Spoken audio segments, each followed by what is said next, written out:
Ah, la peur du dodo. Bah, c'est vrai que le moment du coucher, ça peut être un moment assez désagréable pour des tas de raisons différentes. Pour les enfants les plus petits, qui n'ont pas encore toutes les ressources pour se projeter dans le futur, pour relativiser, bah, c'est souvent un moment assez désagréable, un moment assez difficile. Et puis, je rajoute que le simple fait de devoir mettre fin à quelque chose d'agréable comme passer du temps avec ses parents, eh ben, ça peut faire du moment du coucher un moment vraiment aversif.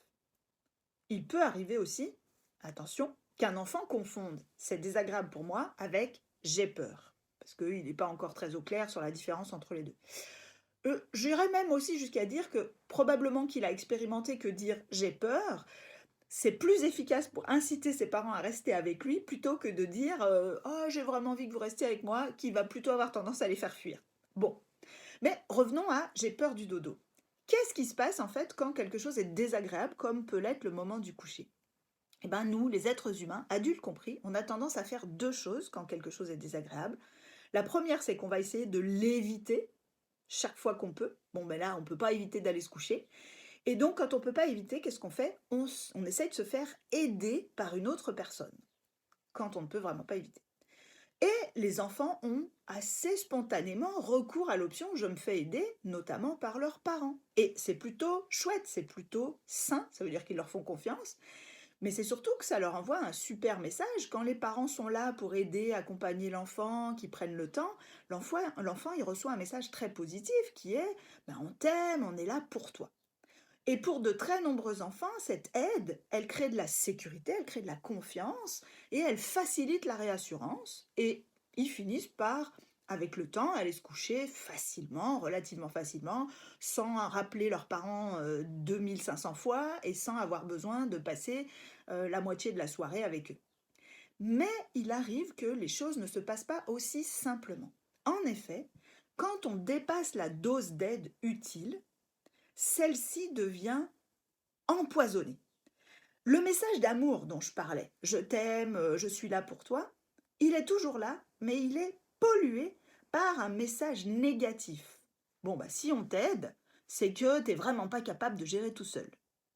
Et puis peut-être aussi que si on t'aide et qu'on reste là, c'est qu'en fait, il y a des vraies bonnes raisons de rester. Sous-entendu, il y a vraiment des raisons d'avoir peur, sinon on t'aurait laissé faire tout seul.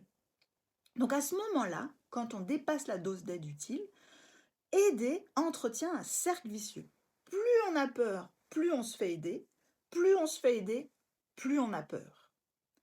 J'avais expliqué en détail ce mécanisme dans un article du blog sur le traumatisme. Je vous mets le lien en description de la vidéo et vous pourrez aller le consulter pour approfondir si vous avez envie. Bon, mais revenons à notre peur du dodo. Si le coucher de votre enfant devient vraiment envahissant, c'est signe qu'il est probablement le temps de donner un coup de pouce à l'apprentissage de l'enfant par rapport à comment je gère ce moment désagréable, voire stressant. Donc moi, je vous invite à plutôt lui expliquer le possible effet négatif de l'aide, l'inciter à mobiliser son courage. Euh, Ça peut se faire en parlant de la peur, des mécanismes de la peur, en utilisant des albums pour enfants, mais il est probable que vous allez devoir arrêter progressivement de l'aider. L'astuce des cartes du coucher, dont j'avais parlé dans un article, va souvent aider les plus petits justement dans cet apprentissage et dans cet arrêt progressif de l'aide. En fonction des peurs qui sont exprimées par l'enfant, il peut y avoir aussi, et en fonction de son âge, il peut y avoir d'autres choses à faire pour qu'il surmonte plus efficacement cette peur ou ce moment difficile. Et c'est là où parfois un accompagnement professionnel peut être très utile parce que la peur est pleine de paradoxes. Et mieux vaut avoir recours à une personne qui les connaît bien pour éviter de tomber dans des pièges comme celui dont j'ai parlé avec l'aide.